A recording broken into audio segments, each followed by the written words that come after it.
오늘 하나님께서 우리에게 주시는 누가복음 17장 11절에서 19절까지의 말씀을 한 목소리로 함께 봉독하시겠습니다. 예수께서 예루살렘으로 가실 때에 사마리아와 갈릴리 사이로 지나가시다가 한 마을에 들어가시니 나병 환자 10명이 예수를 만나 멀리 서서 소리를 높여 이르되 예수 선생님이여 우리를 불쌍히 여기소서 하거늘 보시고 이르시되 가서 제사장들에게 너희 몸을 보이라 하셨더니 그들이 가다가 깨끗함을 받은지라. 그 중에 한 사람이 자기가 나은 것을 보고 큰 소리로 하나님께 영광을 돌리며 돌아와 예수의 발 아래에 엎드리어 감사하니 그는 사마리아 사람이라. 예수께서 대답하여 이르시되 10사람이 다 깨끗함을 받지 아니하였느냐? 그 9은 어디 있느냐? 이 이방인 외에는 하나님께 영광을 돌리러 돌아온 자가 없느냐 하시고 그에게 이르시되 일어나 가라 내 믿음이 너를 구원하였느니라 하시더라. 아멘. 이 세상 최고의 삶은 하나님을 기쁘시게 하는 삶입니다. 이 세상 최고의 복은 하나님을 기쁘시게 할 때 받는 것입니다. 자, 그렇다면 어떻게 하는 것이 하나님을 기쁘시게 하는 것일까요? 자, 성경에 보면은 몇 가지가 나옵니다. 하나님의 뜻에 순종할 때 하나님이 기뻐하십니다. 잃어버린 탕자가 집으로 돌아올 때 하나님이 기뻐하십니다. 우리가 서로 사랑하고 또 용서하고 화목할 때 하나님이 기뻐하십니다. 마음으로부터 신령과 진정으로 예배 드릴 때 하나님이 기뻐하십니다. 믿음이 없이는 기쁘시게 못하나니 히브리 11장 6절에 말씀하신 대로 믿음이 하나님을 기쁘시게 합니다. 자, 이 모든 것들이 하나님을 기쁘시게 하지만 특별히 하나님을 기쁘시게 하는 것이 있는데 그것은 바로 감사입니다. 감사. 오늘 이야기는 성경에 나오는 가장 아름다운 감사 스토리로 기록되고 있습니다. 11절의 말씀을 보면 예수께서 예루살렘으로 가실 때에 사마리아와 갈릴리 사이로 지나가시다가, 자, 예수님께서 사마리아와 갈릴리 사이로 지나가셨다는 것이 중요합니다. 사마리아인과 유대인들이 섞여 나병 환자 무리를 이제 만나게 된 것입니다. 예수님이 어느 시점에 어디를 지나가고 계시는가, 이것을 우리는 항상 주목을 해야 합니다. 왜냐하면 예수님의 동선을 따라가면 복이 임하고 예수님의 동선을 따라가면 거기에 기적이 일어납니다. 예수님 만난 사람들이 문제가 해결되지 않은 사람은 한 사람도 없었어요. 가는 곳마다 또 예수님을 만나는 사람마다 정말 모든 문제가 해결되어지는 기적의 역사가 계속 일어났습니다. 그리고 예수님 만난 사람들은 인생을 변하기 때문입니다. 예수님을 만난 사람들은 변하지 않을 것 같은 사람도 예수님 만나면 인생이 완전히 변화되는 거예요. 그래서 그런 말이 있죠. 신앙의 방황은 좋은 교회 만나면 해결되고 인생의 방황은 예수 만나면 끝나는 것입니다. 그러니까 여러분들은 반드시 예수님을 만나야 돼요. 그리고 좋은 교회 만나는 것은 여러분들은 이제 탁월한 선택을 하신 거예요. 좋은 교회 만나면 신앙의 방황은 절대로 하지 않습니다. 어쨌든 예수님 만나가지고 인생이 변하는 사람들로 성경은 가득 채워져 있습니다. 자, 오늘 말씀에 보면은 12절의 말씀에 한 마을에 들어가시니 나병 환자 10명이 예수를 만나 멀리 서서, 자, 예수께서 한 마을로 들어가시다가 나병 환자 10명을 만납니다. 이 나병은 지금 한센병이라고 하는데 요즘은 의학이 발달돼서 거의 치료가 되지만은 그 당시에는 치료약도 없었어요. 그래서 한센병에 걸린다, 문둥병에 걸린다면은 이거는 그야말로 죽음입니다. 그야말로 무서운 무시무시한 병이었습니다. 전염성이 강한 병이었기 때문에 육체적으로나 영적으로나 나병 환자는 극히 그 당시에 불결한 사람으로 취급되었습니다. 그래서 이 정상인들로부터 항상 2m 이상 떨어져 있어야 했고 정상인들이 사는 마을에는 함께 살 수가 없습니다. 성 밖에서 나병 환자들끼리 같이 살아야만 했습니다. 혹여 사람들이 있는 도성에 들어와서 길에 다닐 때는 옷을 찢고 머리를 풀며 입술을 가리고 나는 부정한 사람입니다, 나는 부정한 사람입니다 라고 사람들이 들리게끔 외쳐야 했습니다. 사람들은 그 나병 환자들을 보면은 꼭 벌레 보듯이 하면서 막 돌을 던져 쫓아내곤 했습니다. 그러니까 살아도 이 사람 사는 게 아니었습니다. 가족과 친구로부터, 사회로부터 격리돼서 이런 비극적인 취급을 당하면서 몇 년씩 살아온 나병 환자들의 이 가슴 절절한 아픔을 여러분 한번 상상해 보기를 바랍니다. 그런데 이 나병 환자들이 마을에서 예수님을 만났다 이렇게 말씀합니다. 우연히 만난 게 아닙니다. 이들도 예수님이 오신다는 소문을 들었습니다. 그래서 예수님의 동선을 미리 파악하고 예수님이 오시는 길목에 서 있다가 이제 예수님을 만나게 되는 것입니다. 이 절박한 사람들은 예수님 오시기까지 참지 못하고 자기들이 달려가서 예수님을 만나려고 나갑니다. 오늘 예배도 예수님을 정말 달려서 만나려고 오신 아마 여러분들 계실 것입니다. 특별히 그분들을 축복합니다. 이 나병 환자들이 멀리 서서 소리를 질렀다고 했습니다. 정상인들에게 가까이 갔다가는 돌을 맞으니까 예수님의 제자들에게 돌 맞을까 봐 두려워서 그들은 멀리 서서 안타깝게 그냥 예수님하고 소리만 지르는 것입니다. 그렇지만은 그 위험을 무릅쓰고서라도 그들은 주님을 만나야 했습니다. 그들에게 있어서 예배, 여러분 예배라는 말의 뜻이 하나님을 만나는 것인데 예배, 다시 말하면 예수님을 만나는 것은 그들에게는 죽고 사는 문제였습니다. 해도 되고 안 해도 되는 게 아니었습니다. 생명 걸고 주님을 만나러 와서 소리를 지르고 있습니다. 어쨌든 주님과 눈도장에 지켜야 됩니다. 마주쳐야 합니다. 그들의 소리를 예수님이 들어야 합니다. 안 들으면 큰일 나는 겁니다. 이건 인생 큰일 나는 겁니다. 그래서 예수님이 들으셔야 하기 때문에 큰 소리로 소리를 지르고 있습니다. 오늘 13절의 말씀 보세요. 소리를 높여 이르되, 소리를 높였어요. 예수 선생님이여 우리를 불쌍히 여기소서 하거늘. 절박한 자가 소리를 지릅니다. 큰 소리를 외쳤습니다. 그들에게 있어서 이 부르짖음은 만약에 예수님이 듣지 못하면 이건 큰일 나는 겁니다. 그래서 이들의 그 목소리는 그저 단순히 소리만 높은 것이 아니라 절박하게 소리를 그냥 지른 것입니다. 이들의 언어에는 화려함도 없습니다. 격식도 없습니다. 거친 야성의 부르짖음처럼 날것의 감정 그대로를 주님께 그대로 쏟아넣는 것입니다. 눈물, 콧물, 범벅이 돼서 가슴이 쿵쾅거리면서 마른 땅이 피를 사모하듯이 주님을 향해서 부르짖은 것입니다. 여러분 시편에 보면은 다윗이 광야에서 기도할 때 이렇게 기도했다고 되어 있습니다. 부르짖었습니다. 그리고 하나님은 그 부르짖는 자의 소리를 들으시고 응답하셨습니다. 시편 34편 6절의 말씀에 보면은 이 곤고한 자가 부르짖음에 여호와께서 들으시고 그의 모든 환난에서 구원하셨도다. 부르짖음에 들으시고 구원하셨도다. 마음속에 근심 있는 사람은 오늘 주님께 부르짖으며 기도하시기 바랍니다. 목숨을 걸고 생명을 걸고 외쳐야만 합니다. 넥타이 풀고 체면 차릴 거 없어요.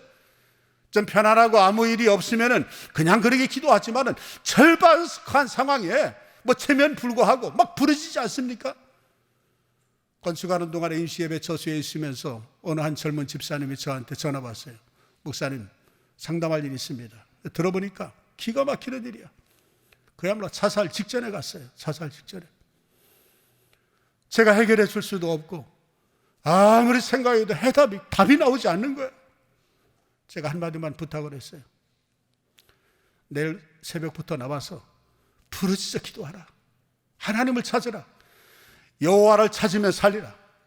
이를 행하는 여호와 그것을 지어 성취하는 여호와가 이같이 이르노라. 너는 내게 부르짖으라. 내가 내게 응답하였고 내가 알지 못하는 크고 비밀한 일을 보이리라.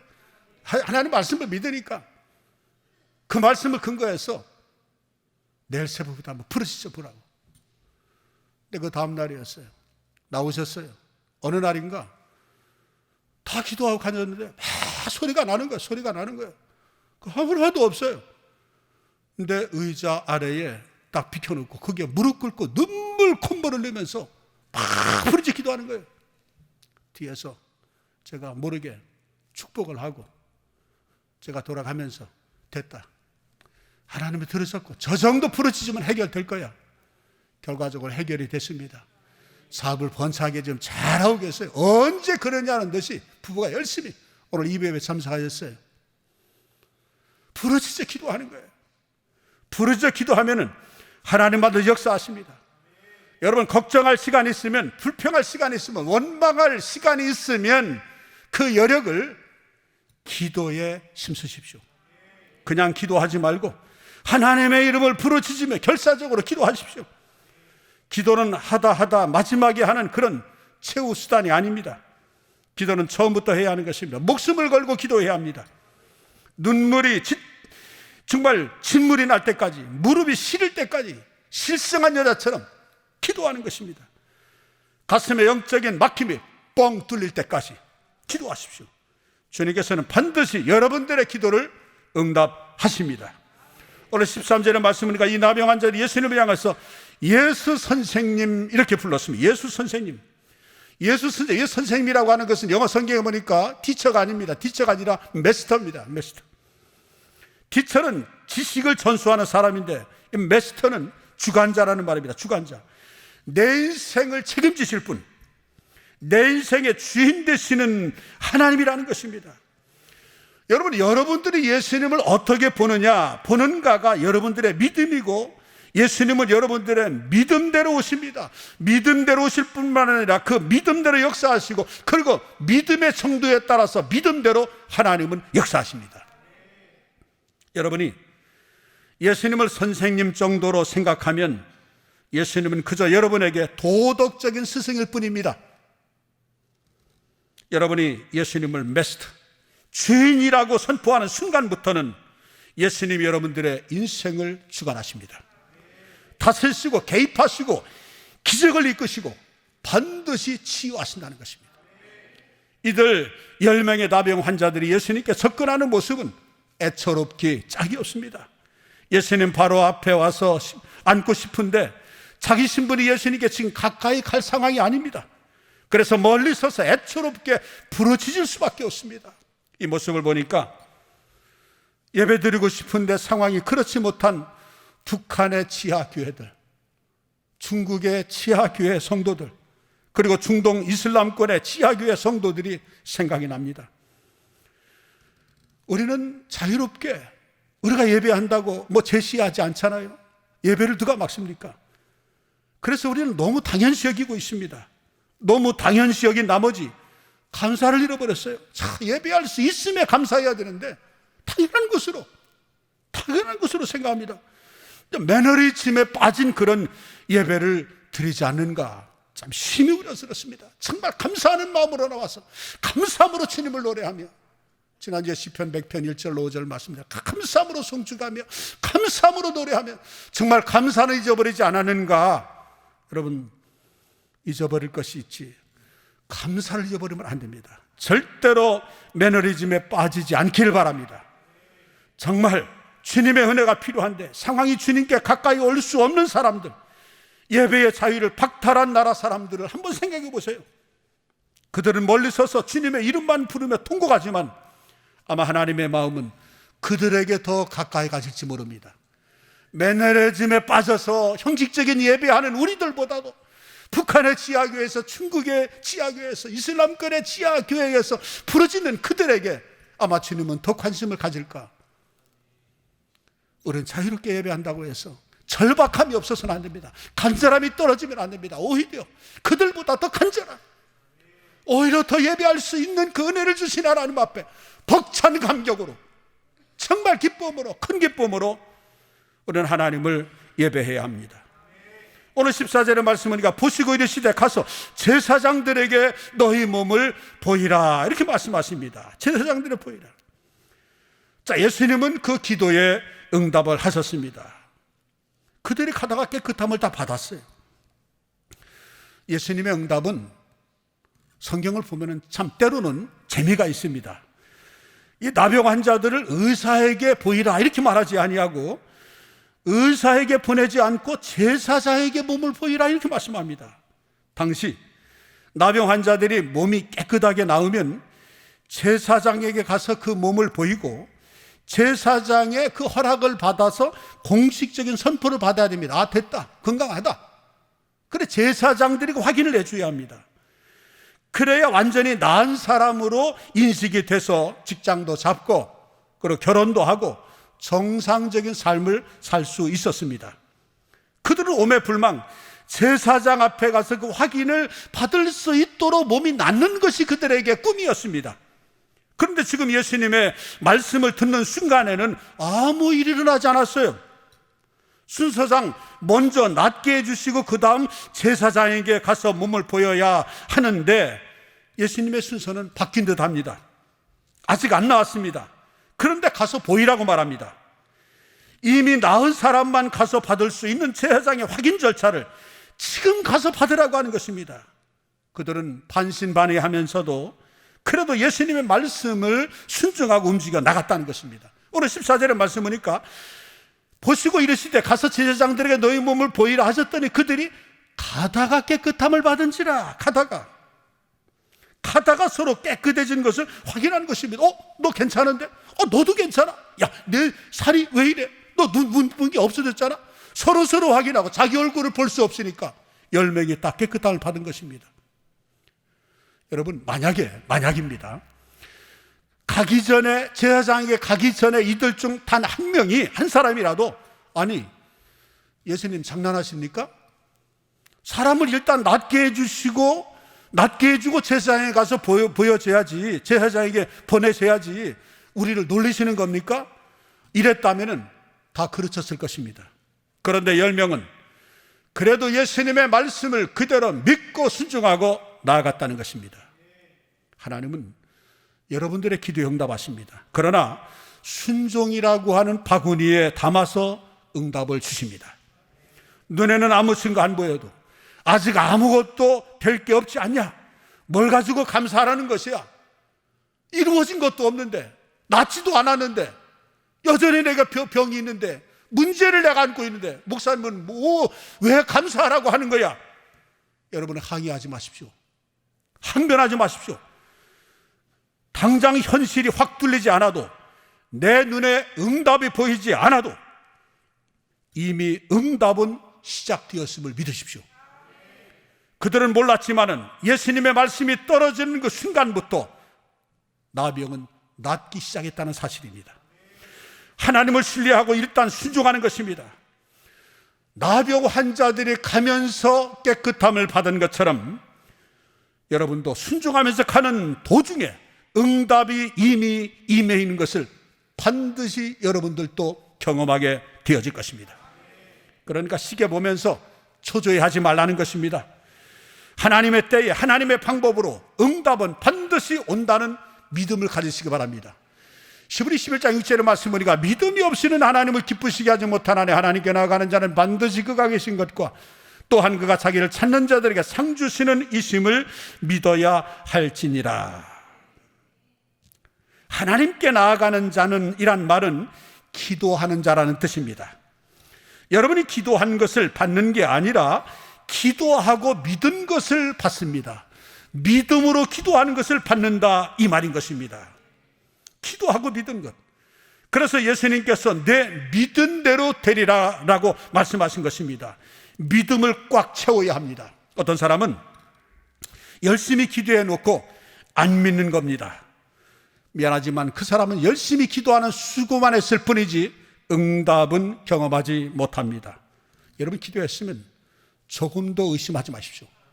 1%도 의심하지 마십시오. 야고보서 1장 6절로 7절의 말씀 보면은 오직 믿음으로 구하고 조금도 의심하지 말라. 의심하는 자는 마치 바람에 밀려 유동하는 바닷물결 같은 이런 사람은 무엇이든지 죽게 얻기를 꿈도 꾸지 말라는 것입니다. 하나님이 하실 것이라고 하는 100% 믿음이 있을 때 하나님께 감사할 수 있는 것입니다. 감사는 순종하는 사람이 믿음으로 얻어내는 것입니다. 오늘 이 스토리의 하이라이트는 지금부터입니다. 15절 말씀을 우리 같이 읽을까요? 그 중에 한 사람이 자기가 낳은 것을 보고 큰 소리로 하나님께 영광을 돌리며 돌아와. 자, 모든 사람이 나왔어요. 그랬는데 한 사람만이 큰 소리로 영광의 찬양을 드리기 시작했다는 것입니다. 다른 사람들은 총알같이 곧바로 집으로 갔는데 이 사람, 사마리아 사람 한 사람만 가던 길을 돌아서 예수님을 향합니다. 여러분, 다 응답받고 다 기적을 체험했는데 예수님께 가서 감사한 사람의 비율은 10분의 1입니다. 여러분, 지금도 마찬가지입니다. 인간이 얼마나 간사한 존재입니까? 기도할 땐 절박하게 다 같이 했는데 응답을 받았을 때는 이 응답을 주신 분이 하나님이시니까 가서 감사해야지 라고 생각하고 돌아온 사람은 많지 않았다는 것입니다. 감사하지 않은 90명이 물론 나쁜 사람은 아니었을 것입니다. 다만 복에 너무 취해버렸습니다. 빨리 가서 사랑하는 사람에게 몸을 보여주고 건강해져서 이제는 새로운 인생을 시작하고 싶은 마음이 너무 많았던지 이 복을 주신 하나님의 은혜를 까맣게 잊어버렸다는 것입니다. 그래서 감사는 생각이 먼저입니다. 생각을 해야 합니다.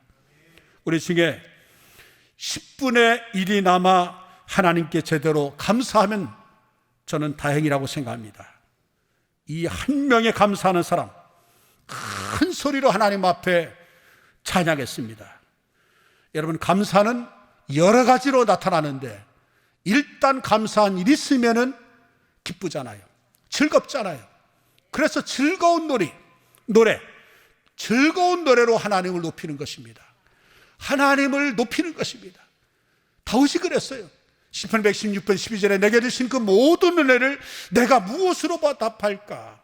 구원의 잔을 들고 주의 이름을 높이며 내가 소원하는 것을 갚으리다 라고 이렇게 고백합니다. 여러분, 찬양은 하나님을 칭찬해 드리는 것입니다. 하나님을 광고하는 것입니다. 하나님을 반포하는 것입니다. 하나님을 높이는 것입니다. 알리는 것입니다. 알리는 거예요. 여러분, 받은 은혜가 얼마나 큽니까? 저는 예배당에 와서 예배 시간에 찬송하는 여러분들이 너무 하나님을 높이는데 인색한 분들이 좀 계신 것 같아요. 인색한 분. 정말 기쁨으로 그 좋은 목소리로 우리 찬양대에서 정말 기쁨으로 하나님을 찬양하면 얼마나 좋을까. 다음 주부터는 바뀌어지겠죠. 바뀌어져야 합니다. 정말 기쁨으로, 정말 이 천정이 들썩들썩 할 정도로 정말 기쁨으로 하나님을 찬양하는 겁니다. 여러분, 이것은 은혜를 체험한 사람은 할 수 있습니다. 은혜를 체험한 사람만 할 수 있는 것입니다. 여러분, 이 사람이라고 빨리 집에 가고 싶은 마음이 없었겠습니까? 이 사람이라고 빨리 가서 하고 싶은 일이 없었겠어요? 그동안 집을 떠난 지 얼마나 오래됐습니까? 할 일이 산더미처럼 많았을 것입니다. 만나고 싶은 사람, 보고 싶은 사람이 얼마나 많겠어요? 똑같아요. 다 있지만은 그래도 예수님께 감사를 표시하는 것만큼 하나님께 영광을 돌리는 것보다 더 급한 일은 없다고 판단하고 돌아왔던 겁니다. 영성은 우선순위가 중요합니다. 우리도 다 딴 데 쓸 돈 많죠?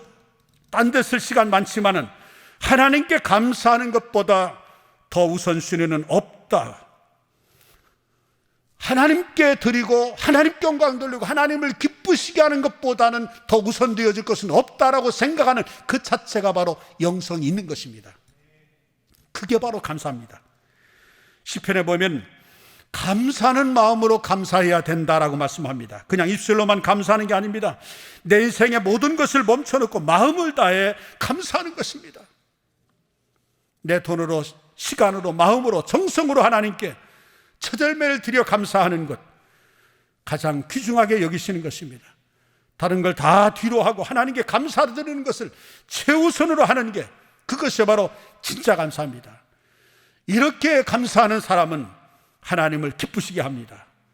그러나 그렇게 하지 않으면 미안하지만 하나님을 슬프게 하는 것입니다. 오늘 17절로 18절의 말씀해 보십시오. 예수께서 대답하여 이르시되 10사람이 다 깨끗함을 받지 아니하였느냐? 그 9은 어디 있느냐? 이 이방인에는 하나님께 영광 돌리려 온 자가 없느냐 하시고. 여러분, 예수님께서 이 땅에 계실 때 사람들에게 무시도 많이 당하셨습니다. 섭섭한 말도 많이 들으시고 비난도 당하시고 억울한 일도 당하시고 십자가에서 채찍질도 당하시고 침배침 당하시고 멸시천대를 당하셨는데, 그러나 그때도 잠잠하시고 저들은 것을 알지 못합니다, 저들의 죄를 용서해달라고 그랬던 주님이 오늘 10명의 문둥병자 중에 9명은 그냥 지나치고 한 사람만이 예수님 앞에 나와서 감사하는 모습을 보고 예수님이 노골적으로 상한 마음을 지금 보이시는 것입니다. 섭섭하다고 표현한 것입니다. 여기서 우리는 무엇을 배웁니까? 감사하지 않은 사람은 하나님의 마음을 상하게 합니다. 하나님은 인격을 가지고 계십니다. 성령도 탄식한다고 했어요. 성령님도 인격적인 하나님이십니다. 감정이 있으십니다. 여러분, 하나님의 감정을 상하게 하는 것이 무엇인지를 잘 보십시오. 은혜를 받은 하나님의 사람이 자기가 마치 잘나서 받은 줄 알고 은혜의 근원이신 하나님께 감사가 없다면, 그 순간에 감사하지 않는다면, 합당한 영광을 주님께 돌리지 않는다면 하나님은 마음이 상하신다는 말입니다. 여러분, 하나님의 자녀가 우리 안에 계시는 하나님의 마음을 상하게 해놓고 우리가 행복할 수 있을까요? 절대로 행복할 수 없습니다. 그 행복을 누리는 기쁨은 잠시입니다. 우리 주님이 주시는 영원한 기쁨을 누리지 못합니다. 영적으로 막혀버립니다. 그래서 감사는 그만큼 중요한 것입니다. 하나님이 주신 것을 우연히 된 것처럼, 내가 잘나서 이런 것처럼 바쁘다는 핑계로 그냥 당연시하고 대충 넘어가지 마십시오. 주일날 예배할 때도 기왕이면 한 번의 예배를 오늘 마지막 예배라고 생각하고 여러분들 예배하십시오. 오늘이 마지막 예배다. 다음 주에 예배한다고 하는 그런 보장이 없습니다. 그냥 다음 주에 와서 예배할 수 있음에 감사해서 하나님 말 나오는 것이지, 우리는 내일 일을 모르는 거예요. 그래서 이 시간이 마지막 시간이고 마지막 예배다. 여러분이 그렇다면, 여러분 오늘이 마지막 예배라고 하면은 여러분들 이렇게 예배할 수 있겠습니까? 이런 정성으로 예배할 수 있겠어요? 그럴 수 없을 것입니다. 이 마지막 예배다. 그런 마음 당연시하고 대충 넘어가서는 안 됩니다. 그것은 하나님의 마음을 상하게 하는 것입니다. 일은 많이 하고 교회가 시험 드는 그런 까닭은 이 모든 복을 주신 하나님께 감사하는 문화가 없기 때문입니다. 범사에 감사하셔야 됩니다. 여러분, 각자의 인생을 한번 돌아보십시오. 이때까지 여러분이 살아온 인생 여정을 보면서 그런 순간들을 한번 생각해 보십시오. 우리가 하나님께 하나님의 복을 체험한 그 순간에도 그 복에 취해가지고 복을 주신 하나님께 감사하는 것을 깜빡해버린 시간들이 얼마나 많았습니까? 그래, 그때도 감사한 일이 있었지, 그때도 정말 하나님이 이렇게 도우셨어, 이렇게 역사하셨어, 이렇게 도우셨는데 내가 그때 얼마나 하나님께 감사했는가. 아마 생각해보면 부끄러울 겁니다. 어떤 분은 별로 감사한 일이 없다고 말씀합니다. 여러분, 우리가 매일매일 살아있는 것이 은혜입니다. 생명은 누군가가 오늘 하루 생기를 주셨기 때문에 있는 것입니다. 자수성가는 없어요. 신수성가일 뿐입니다. 하나님 은혜예요. 영적으로 성숙해지면 모든 것이 하나님의 은혜임을 깨닫게 됩니다. 바울은 나의 나던 것은 하나님의 은혜로 됐다고 그랬어요. 내가 다른 사람보다 더 많이 수고했지만 수고한 것도 하나님의 은혜라고 그랬어요. 신명기 8장 17절을 말씀하니까 재물 얻을 능력도 하나님이 주셨다고 그랬어요. 여러분들이 능력이 있어서 무엇을 얻은 것이 아니라 수고해서 얻었다 할지라도 나의 수고가 아니라 수고하게 하신 하나님의 은혜일 뿐입니다. 가시도 은혜라고 했어요. 그래서 영적으로 성숙해야, 영적으로 성숙해지면 하나님의 은혜를 깨닫게 됩니다. 영적으로 성숙해야 비로소 모든 게 하나님의 은혜임을 깨닫게 되는 거죠. 여러분, 우리에게는 감사의 문화가 일어나야 합니다. 이 나병 환자가 돌아와서 예수님의 발 앞에 엎드렸다고 했습니다. 엎드렸다, 이 말은 겸손하다는 것입니다. 하나님의 100% 하셨다는 것을 인정하는 것입니다. 교만하면 절대 감사 못합니다. 감사는 겸손한 자만이 터뜨릴 수 있는 고백입니다. 여기 엎드렸다라는 말을 헬라 원문에 보니까 기쁨과 감격이 너무 충만해서 주님께 그것을 전심으로 표현했다, 이것입니다. 그렇습니다. 감사한 일이 속으로 있지만은 알고는 있겠지요. 그런데 표시해야 합니다. 표현해야 합니다. 어떤 사람은 그렇게 말합니다. 내가 감사하는 마음 주님이 다 아시는데 그걸 어떻게 표현해야 되느냐. 이 한국 사람은 표현에 약합니다. 여러분, 시는 쓰여지기 전까지는 시가 아닙니다. 노래는 불려지기 전까지는 노래가 아닙니다. 종은 울리기 전까지는 종이 아닙니다. 마찬가지로 감사는 표현하기 전까지는 감사가 아닙니다. 하나님께 표현하셔야 됩니다. 말로 표현하고 행동으로 표현하고 글로 표현하시고 물질로 표현하고 시간으로 표현하고 몸으로 표현하고 해야 돼요. 어떤 분 내가 감사해서 매주일 나와서 화장실 청소를 하는데 어느 날 화장실에 변기통 양변기 옆에 이 쓰레기통이 있는데 휴지가 이렇게 조금밖에 없더래요. 그게 서운하더래요. 휴지가 많아야 되는데 우리 생각에는 휴지가 많으면 짜증날 텐데 막 입고 막 지저분하면은 짜증날 텐데 지저분해야 좋대요. 여러분, 그렇다고 여러분 지저분하게 사용하면 안 됩니다. 깨끗하게 해야 됩니다. 제가 건축할 때 통을 좀 넓게 했어요. 왜? 휴지도 그냥 다 들어가도록, 쑥쑥 들어가도록. 어지간한 휴지는 넣어도 됩니다. 그러나 뭐 패드 같은 거 이런 걸 넣으면 안 되겠죠. 비닐봉지 넣으면 안 되겠죠. 휴지 좀 넣어도 됩니다. 근데 왜 널브러지야 왜 좋냐 하니까 널브러지고 그리고 휴지가 많이 있어야 주일날 성도들이 많이 왔구나. 교회는 성도들이 많이 와야 돼. 이거 얼마나 귀한 마음입니까? 짜증나는 기색이 없어요. 기쁨으로 주일 말씀을 들으면서 찬양대 우리 예배팀의 그 찬송을 다 들으면서 신바람 나게 매주일 하는 거예요. 그것뿐만 아니에요. 그 감사를 몸으로 표현하는 것뿐만 아니에요. 1년에 365일인데 가만히 보니까 365만 원을 감사한 것을 또 하신 거야. 그 마음. 여러분, 감사는 표현되어져야 하는 것입니다. 감사할 줄 아는 자에게 오늘 특별한 복을 주셨어요. 오늘 19절 말씀 보세요. 우리 같이 한번 읽겠습니다. 그에게 이르시되, 감사하는 그 사마리아인에게 말씀했습니다. 일어나 가라. 내 믿음이 너를 구원하였느니라 하시더라. 여기서 구원했다는 말은 육체가 깨끗해졌을 뿐만 아니라 영혼을 구원하신 것입니다. 다시 말하면 내 영혼이 생명책에 기록되었느니라, 이 말인 것입니다. 나병으로 몸이 깨끗한 것은 그저 몇십 년 더 살고 끝나는 몸이지만 영혼이 어린 양의 생명책에 기록되었다는 것은 비교할 수 없는 차원이 다른 복인 것입니다. 그는 영원한 나라에서 지금도 하나님과 영원히 함께하는 영생의 복을 누린 자 되어진 것입니다. 여러분, 한 차원 높은 감사를 드리십시오. 아직 현실은 이루어지지 않았다 할지라도 이미 이루어지지 않은 미래를 주실 것이라고 믿고 감사를 선포하십시오. 이 감사의 언어는 오직 오지 않은 미래의 복을 끌어당기는 힘이 있습니다. 믿음은 바라는 것들의 실상이요 보지 못하는 것들의 증거라고 그랬어요. 왜냐하면 하나님에게 있어서 미래는 항상 과거 완료형입니다. 다 이루어진 것을 감사하는 것은 과학이지 그것은 믿음이 아닙니다. 이루어지지 않은 것을 믿고 감사하는 것이죠. 그래서 감사의 언어는 아직 오지 않은 미래를 끌어당기는 힘이 있는 것입니다. 베세다 들녘에서 오병 이어를 가지고 1만 5천 명이 음집한 곳에서 하늘을 불어서 예수님은 축사했다, 감사했어요. 그리고 띄워주었어요.